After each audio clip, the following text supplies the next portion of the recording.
what's going on, YouTube? We're back again for some more sneaker nonsense. We're back today for some more sneaker news, okay?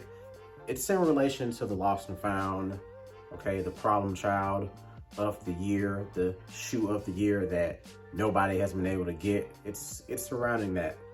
I just want to talk a little bit about the actual release before we get into what happened or what's currently happening. So we go back to last Saturday and we have a release on sneakers, just like we normally do, except the app isn't working. You can't enter the raffle, okay? You can't enter the draw.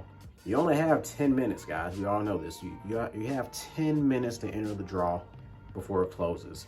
A lot of people were not able to enter in those 10 minutes. Personally, I wasn't able to enter until like maybe the 2 to 3 minute mark. So for 7 minutes, 7 whole minutes of intensity and anxiety, I was finally able to enter. But it was giving me such a hard time, you guys. I had to constantly close the app.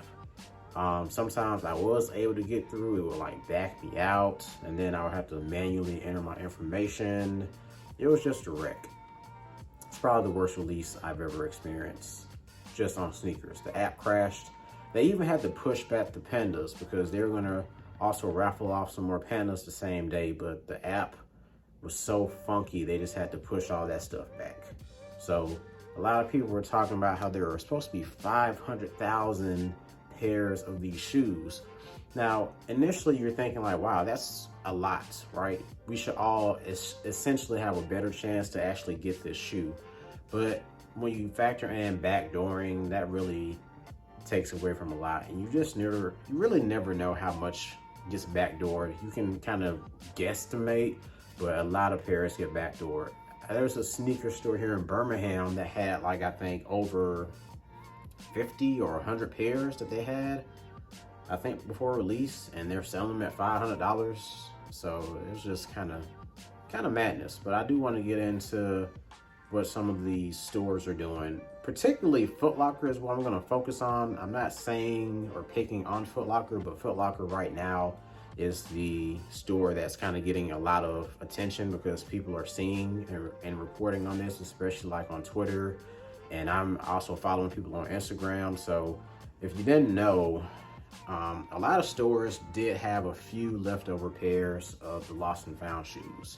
Now, they were instructed supposedly by Nike that they're supposed to mail the leftovers back to Nike so they could possibly be re-raffled, okay? So I just want you to picture that. So people are not picking up shoes, things happen for whatever reason, you know, the shoes just get left over. Employees at these stores, instead of sending the shoe back for them to be re-raffled, they're pretty much selling them to other employees, is what I've been hearing. I've been reading reports, and they've also been doing or reselling the rest of them on a first come, first serve basis. So both of those things have been happening. Now, the first come, first serve basis, there's really not an issue with that. That's generally what to expect with any release. If you can find some leftover pairs from, you know, your various stores and or outlets, that's fine. But this shoe has been so hyped and it's been so crazy that it's kind of to the point where it's considered a little dangerous to possibly do a first come, first serve, especially if you actually announce like, hey guys, we have a few more pairs of these lost and founds, first come, first serve. It's very dangerous, and that's just not how you want to do that. There are people out there who definitely kind of take advantage of that situation, so you just want to step away from that. I do think the best thing to do is to possibly do the re-raffle, but that's just my opinion. But what a lot of these employees have been doing, and once again, I'm just going to talk about Foot Locker for now, they've been kind of doing both. They have backdoored a ton. They've sold the leftovers to employees, and they've done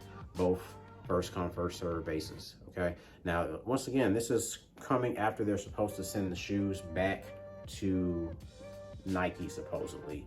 So what does that mean moving forward? I really don't know what Nike can do about it. I don't even know if people are gonna get fired or get in trouble for this, but people are essentially stealing the shoes. I mean, even though they are paying for them, you know, they're not supposed to have access to them. And a lot of people are pissed off about this because 500,000 pairs have been just all over the place. And a lot of people, myself included, were not able to even have a chance to get the shoe. And now the shoe is reselling for like $500 at your local fashion stores and so forth. And that's just kind of, you know, it costs to play, but that's a lot. That's a really steep price to pay, especially when you never had a chance to get them. It just kind of really frustrates people. Not to mention, there's also been some fiasco about shoes that have had some mold or mildew, man. So this just may be the problem child of the year. I've never seen a more chaotic sneaker response. The prices have people pissed off. The reserves have people pissed off. This whole thing has done nothing but piss people off. So were you one of the lucky people who were able to get your hands on a pair of these? If so, you might as well go enter the lottery because you have some crazy luck. But let me know what you guys think about this whole fiasco. Do you think the employees at these sneaker stores have the right to do what they've been doing? Do you think they're in the right or the wrong? Do you think it's just fair game at this point? Where do you think we are gonna go moving forward? I'm interested to see what happens moving forward as well. And as always, there should be some more links possibly opening up soon. So you just gotta keep your eyes out and know where to look. So not all hope is lost, but that's all I do have for today. Thank you guys so much for watching as always. And until I have more information or update, we'll see you next time. Peace.